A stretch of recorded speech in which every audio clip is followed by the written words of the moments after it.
Saya Syamarani, saya dari kelas Teknologi Informasi C, mata kuliah Analisis Desain Sistem Informasi. Saya akan menjelaskan beberapa materi mengenai mata kuliah Analisis Desain Sistem Informasi, yaitu yang pertama ada use case diagram. Sebelumnya saya telah membuat use case diagram dengan kasus mobile banking menggunakan aplikasi IDS Modeler. Nah, use case diagram sendiri yaitu untuk memperlihatkan proses atau alur aktivitas secara urut dalam sistem. Nah, untuk notasinya terdapat aktor, lalu terdapat use case. Nah, untuk relasi dalam use case diagram ini, yang pertama ada asosiasi seperti hubungan pengguna dan login, lalu ada include seperti login dan memverifikasi password ini, lalu ada relasi extend seperti use case menampilkan kesalahan login dan login ini. Nah, aktor sendiri di sini ada dua, yaitu pengguna dan administrator, yang mana pengguna merupakan aktor primer yang bisa menginisiasi use case secara langsung. Nah, sedangkan aktor administrasi ini sebagai aktor sekunder yang mana hanya membantu, aktor pembantu. Nah, lalu use case sendiri di sini seperti login, cek saldo dan lainnya, yaitu menggambarkan aktivitas sistem, namun dilihat dari sudut pandang aktornya. Nah, lalu di sini terdapat relasi asosiasi, yang mana relasi ini tuh hubungan langsung aktor dengan use case, seperti pengguna dengan login, pengguna dengan cek saldo, pengguna dengan transfer dana, pengguna dengan melakukan pembayaran, dan yang terakhir pengguna dengan logout. Dan juga bisa seperti administrator dengan transfer dana dan administrator dengan melakukan pembayaran. Lalu yang kedua ada relasi include seperti ini, yang mana login di sini sebagai base use case, sedangkan use case memverifikasi password sebagai supplier use case. Nah, include di sini sebagai fungsionalitas dari base use case, itu hanya bisa diselesaikan dari supplier use case, yang mana sifatnya include di sini, supplier use case di sini sebagai pendukung. Nah, sedangkan relasi extend ini seperti use case menampilkan kesan login dan use case login ini fungsionalitas dari base use case, yaitu login, agar bisa diperpanjang ke supplier use case. Nah, supplier use case di sini sifatnya opsional ataupun tidak wajib. Nah, lalu juga terdapat inheritance atau penurunan, seperti use case transfer dana ini dengan use case transfer sesama bank dan use case transfer beda bank, yang mana use case transfer sesama bank dan use case transfer beda bank merupakan subclass, sedangkan use case transfer dana merupakan superclass. Nah, di sini alurnya pengguna dapat melakukan login, yang mana ketika login sistem harus memverifikasi password. Nah, namun jika loginnya tidak berhasil, maka sistem akan menampilkan kesalahan login. Pengguna juga bisa melakukan cek saldo, yang mana jika kita melakukan cek saldo akan mengisikan PIN terlebih dahulu. Lalu jika PIN-nya salah, maka sistem akan menampilkan kesalahan PIN ini. Pengguna bisa melakukan transfer dana, yang mana transfer dana ini ketika kita akan transfer dana, sistem akan memverifikasi saldo dana apakah cukup atau tidak menggunakan relasi include. Nah, namun ketika kita akan mentransfer dana, maka kita akan memasukkan PIN terlebih dahulu, yang mana jika PIN-nya salah, sistem akan menampilkan kesalahan PIN menggunakan relasi extend. Administrator juga bisa berhubungan dengan use case transfer dana. Lalu transfer dana di sini juga mempunyai inheritance atau penurunannya. Yang pertama ada transfer sesama bank dan transfer beda bank. Lalu di sini pengguna juga dapat melakukan pembayaran, yang mana ketika aktor akan melakukan pembayaran, dia akan memasukkan PIN terlebih dahulu. Jika PIN-nya tidak sesuai, maka sistem akan menampilkan kesalahan PIN menggunakan relasi extend. Namun ketika aktor akan melakukan pembayaran, sistem akan memverifikasi saldo dana dulu, apakah cukup atau tidak menggunakan relasi include. Dan juga di sini administrator juga memiliki hubungan asosiatif dengan use case melakukan pembayaran. Lalu di sini pengguna yang terakhir bisa melakukan logout. Kemudian untuk materi yang kedua yaitu ada use case skenario, yang mana use case yang telah kita buat pada use case diagram sebelumnya itu kita deskripsikan secara rinci lagi dalam bentuk use case skenario ini. Nah, fungsi use case skenario sendiri untuk menjelaskan interaksi yang terjadi antara aktor dengan sistem. Yang pertama ada skenario dari use case login, yang mana di sini ada objektif yaitu merupakan tujuan dari use case yang kita buat. Di sini tujuannya itu pengguna dapat dikenali otoritasnya untuk bisa mengakses sistem. Lalu di sini ada aktor atau pelakunya, yaitu di sini aktornya hanya pengguna. Lalu ada precondition, yang mana kondisi sebelumnya yaitu di sini halaman login sudah terbuka. Lalu terdapat main flow atau step utama.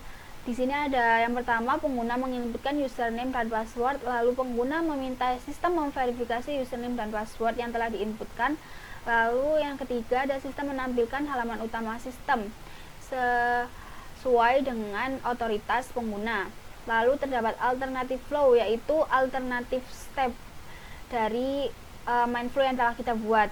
Di sini ada alternatif dari flow yang kedua, yaitu jika username atau password tidak sesuai, maka sistem akan menampilkan kesalahan login. Lalu ada post condition atau kondisi akhir atau kondisi sesudahnya, yaitu halaman utama sistem terbuka sesuai dengan akses dari pengguna yang sudah dikenali oleh sistem. Yang kedua ada skenario dari use case cek saldo, dengan tujuan pengguna dapat mengetahui jumlah saldo rekening. Lalu ada aktornya di sini hanya pengguna. Lalu ada preconditionnya, halaman utama sudah terbuka. Lalu main flow-nya, yang pertama pengguna memilih menu cek saldo.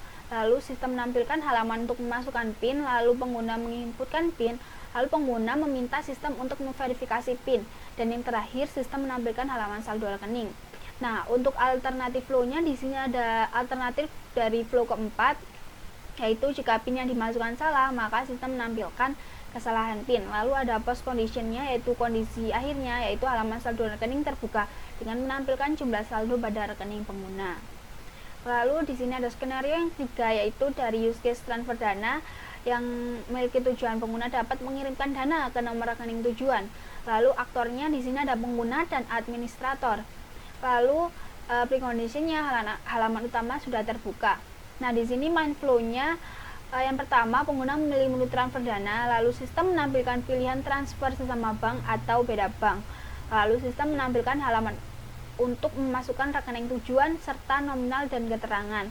Lalu yang keempat, pengguna menginputkan nomor rekening tujuan, jumlah nominal dan keterangan. Lalu pengguna meminta administrator untuk memverifikasi saldo rekening cukup atau tidak. Lalu sistem menampilkan halaman untuk masukkan PIN, lalu pengguna menginputkan PIN dan pengguna meminta sistem untuk memverifikasi PIN tersebut. Lalu sistem menampilkan bukti transfer dana. Untuk alternatif flow-nya dari flow kelima, yaitu jika saldo rekening tidak mencukupi, maka sistem akan menampilkan pesan saldo Anda kurang. Lalu juga terdapat alternatif flow dari flow ke-8, yaitu jika PIN yang dimasukkan salah, maka sistem menampilkan kesalahan PIN. Lalu ada post condition-nya yang terakhir, yaitu halaman bukti transfer terbuka. Lalu yang keempat ada skenario dari use case pembayaran, dengan objektifnya yaitu pengguna dapat menyelesaikan transaksi pembayaran. Lalu aktornya di sini juga pengguna dan administrator sama seperti sebelumnya. Lalu precondition-nya yaitu halaman utama sudah terbuka. Lalu main flow-nya di sini pengguna memilih menu pembayaran, pengguna menginputkan kode dan jumlah nominal pembayaran. Lalu pengguna meminta administrator untuk memverifikasi saldo rekening cukup. Lalu yang keempat, sistem menampilkan halaman utama untuk memasukkan login. Lalu pengguna menginputkan PIN. Lalu juga pengguna meminta sistem untuk memverifikasi PIN. Dan yang terakhir, sistem akan menampilkan bukti transaksi pembayaran. Di sini alternatif flow-nya ada dua, yaitu dari flow yang ketiga, jika saldo rekening tidak mencukupi, maka sistem akan menampilkan pesan, yaitu saldo Anda kurang. Lalu juga terdapat alternatif flow dari flow yang kelima, yaitu jika PIN yang dimasukkan salah, maka sistem menampilkan kesalahan PIN. Lalu post condition-nya yaitu halaman bukti transaksi pembayaran terbuka. Nah, untuk skenario yang terakhir yaitu dari use case logout, yang memiliki tujuan pengguna dapat keluar dari aplikasi mobile banking. Lalu aktornya di sini ada pengguna. Lalu ada preconditionnya, yaitu halaman utama sudah terbuka. Lalu main flow-nya di sini ada dua, yaitu pengguna memilih menu logout dan sistem akan menampilkan halaman login. Nah, di sini tidak terdapat alternatif flow ya. Lalu ada post condition, yaitu halaman login terbuka. Kemudian ada materi yang terakhir, yaitu kelas diagram. Kelas diagram ini menggambarkan struktur sistem pemrogramannya. Nah, di sini terdapat 3 kelas, yang mana kelas pertama yaitu ada kelas pengguna, memiliki variabel publik nama pengguna yang bertipe data string, lalu ada private ID pengguna bertipe data string, lalu ada private username bertipe data string, lalu ada private password yang bertipe data char, dan ada private pin yang bertipe data integer. Lalu juga terdapat behavior. Behaviornya yaitu yang pertama ada ganti password, ganti username, transaksi transfer, transaksi pembayaran, dan cek saldo.